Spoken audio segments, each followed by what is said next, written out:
Bonjour à toutes et à tous, c'est avec plaisir qu'on se retrouve pour ce deuxième épisode de Questions un agriculteur. Donc la semaine précédente, on était chez Pascal Goutte-Noire à Vindry-sur-Turdine. Cette fois, on est dans le Haut-Beaujolais, à Avenat.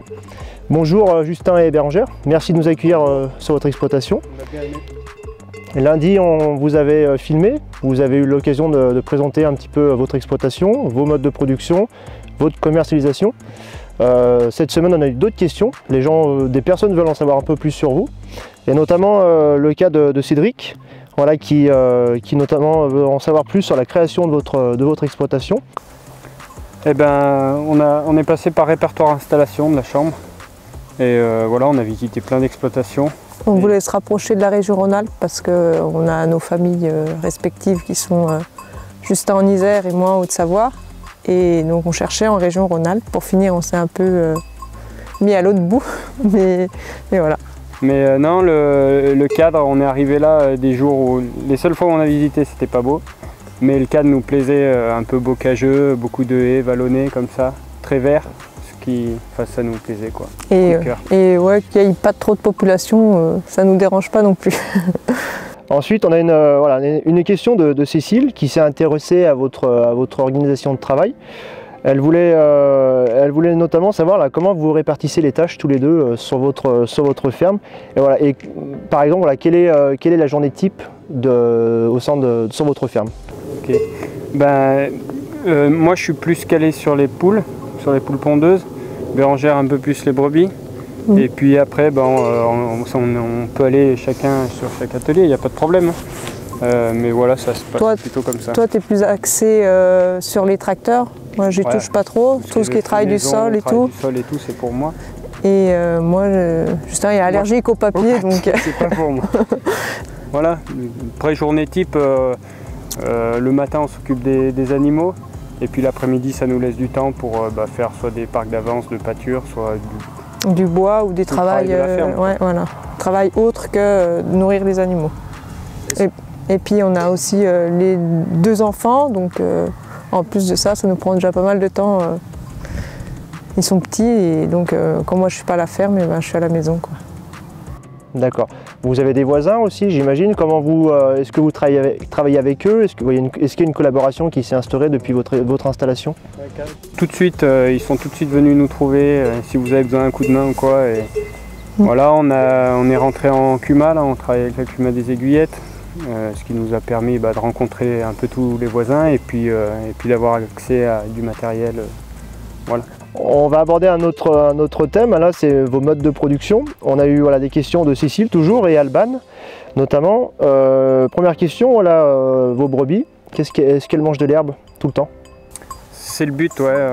On était herbacier jusqu'à maintenant et malgré la sédentarisation, on va essayer de continuer comme ça. Ouais. Après, il y a l'altitude ici qui fait qu'on est obligé de les mettre en bergerie quand il n'y a plus d'herbe, l'hiver. L'année dernière, c'est quoi, deux mois et demi en bâtiment. Et puis après, il y a les stocks de fourrage aussi qui fait qu'au printemps, il faut vite qu'on les ressorte. Pour essayer d'être le plus autonome possible, on a trouvé des terrains sur Chirouble, donc côté vigne, des terres qui sont plus cultivées en vigne. Sur le Beaujolais. Ouais. Et on y va à pied. L'année dernière, on y restait 1 mois jusqu'à fin décembre. Des viticulteurs qui nous font manger leurs vignes arrachées ou les terrains cultes comme ça, ou même des vignes pour certains. Qui sont enherbées, ouais.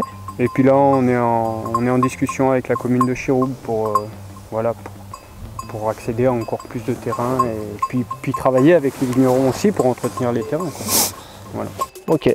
On a une question un peu plus précise, notamment c'était la question d'Alban qui vous demandait combien de surface par brouette est nécessaire pour que les bêtes soient autosuffisantes en nourriture. Est-ce que vous avez une idée un petit peu? Là actuellement on a 60 hectares, je pense qu'on serait autosuffisant à l'heure actuelle. Avec le nombre de brebis qu'on a, on a 120 mères. Non, 250. 220 mères, mais oui, on serait autonome. Et puis comme on essaye de faire des pâturages vraiment tournants, c'est-à-dire elle mange un pré, dès que c'est fini on le retourne sur un autre pré, il faut qu'on ait quand même de la surface. J'aurais une petite question à vous poser personnelle, justement pourquoi vos poules sont en bio et pas vos agneaux? Aujourd'hui, bon, les poules, c'était pour, quand on est arrivé, on avait déjà les brebis, c'était pour faire un produit d'appel et nous, dans notre démarche, le bio, c'est venu naturellement. Après, les brebis, aujourd'hui, elles sont pas en bio, mais on les mène à l'herbe et au foin qu'on produit nous, les céréales qu'on produit nous pour les complémenter l'hiver. Passer en bio, il y aurait payé un label, ça veut dire des charges en plus, ça veut dire augmenter nos prix sur l'agneau. Va faire comprendre à des clients le pourquoi du comment. Oui, et puis un agneau bio ou conventionnel, enfin parce que nous on peut dire qu'on est en conventionnel ou qu'on n'a pas le label, et ben on n'arriverait pas mieux à le valoriser, quoi. Ouais, on le valoriserait pas mieux. Puis c'est pas notre délire de dire augmenter les prix pour augmenter les prix. On fait un agneau au prix qui nous paraît correct. Voilà. Oui, et puis vu comme on élève nos bêtes, on est déjà, bon, c'est vrai qu'on pourrait avoir le label facilement, mais et puis quand on est arrivé, on voulait se laisser le temps de voir comment les bêtes s'adaptaient, vu qu'elles sont arrivées avec nous, elles changeaient de terroir et tout. Et puis pour finir, on n'a pas passé. Ce qui nous a pas empêché de passer les terrains en bio, tous les terrains où on fait nos céréales, et pour les brebis et le foin, et puis le grain des poules. Donc voilà. Pourquoi pas un jour, on ne se ferme pas la porte de passer les agneaux en bio. Très bien. On va aborder la dernière thématique, notamment le volet commercial. On a eu des questions d'Audrey et Dominique. Notamment, là, ils se demandaient si vous aviez d'autres circuits de distribution, mis à part les marchés. Eh ben, on a pour les œufs, donc on a principalement les marchés, 2 marchés, et on a un libre service sur la ferme.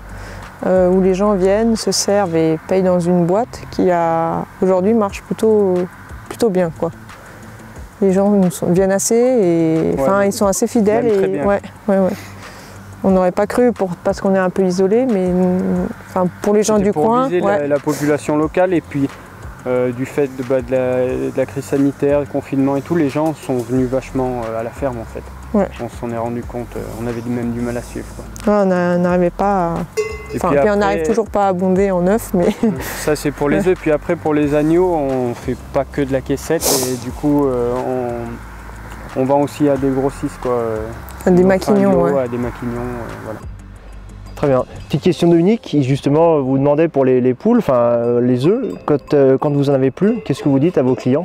Je crois qu'on le connaît, Dominique. Bon, on dit aux clients d'aller voir le fromager s'il n'a pas des œufs à côté. Non, on essaye d'expliquer aux clients que ça reste un produit de saison. Les œufs, nous, on chauffe pas nos poulaillers, on a un programme lumineux, mais voilà, on pousse pas nos poules. C'est normal qu'en automne, hiver, il y ait une baisse de ponte.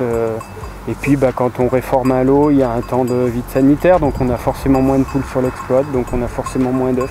Voilà, c'est des choses qu'on essaye d'expliquer aux clients. Ils comprennent ou ils comprennent pas, mais ouais. Allez, la dernière question, notamment, est-ce que vous avez pensé à vous diversifier en produisant du fromage de brebis? Alors, si oui ou non, voilà, pour quelle raison? Moi au tout début, il y a longtemps, je voulais faire la transformation, mais Justin ça l'a jamais intéressé. Et puis il faut savoir transformer, donc c'est un autre métier. Puis il y a une technicité derrière, c'est-à-dire les bêtes, tu peux pas les laisser tout le temps en l'herbe parce qu'il faut que ça produise, quoi. Donc non, et puis on n'est que 2, on a des enfants, on n'a déjà pas trop de temps pour nous, donc...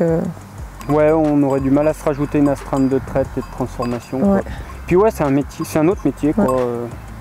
Puis c'est pas le même investissement quand tu achètes une ferme, s'il faut un labo de transfo ou faire un labo de transfo, c'est tout de suite des prix astronomiques. On peut pas tout faire. Merci à vous Justin et Bérengère, en tout cas de nous avoir accueillis sur votre exploitation, c'était un plaisir. Si vous avez des questions ou des précisions encore à demander à Justin et Bérengère, n'hésitez pas à les rencontrer directement sur leur exploitation. Vous pouvez aussi les retrouver sur les marchés. Alors justement, où est-ce qu'on peut vous retrouver sur une semaine par exemple? Eh ben, jeudi matin à Villiers-Morgon et puis le samedi matin sur Fleury. Merci à vous, on se retrouve lundi avec notamment Laurent Goujat. Voilà, donc ça sera lui notre prochain témoin pour la semaine prochaine. Merci en tout cas et à bientôt. Merci. Merci bien, au revoir.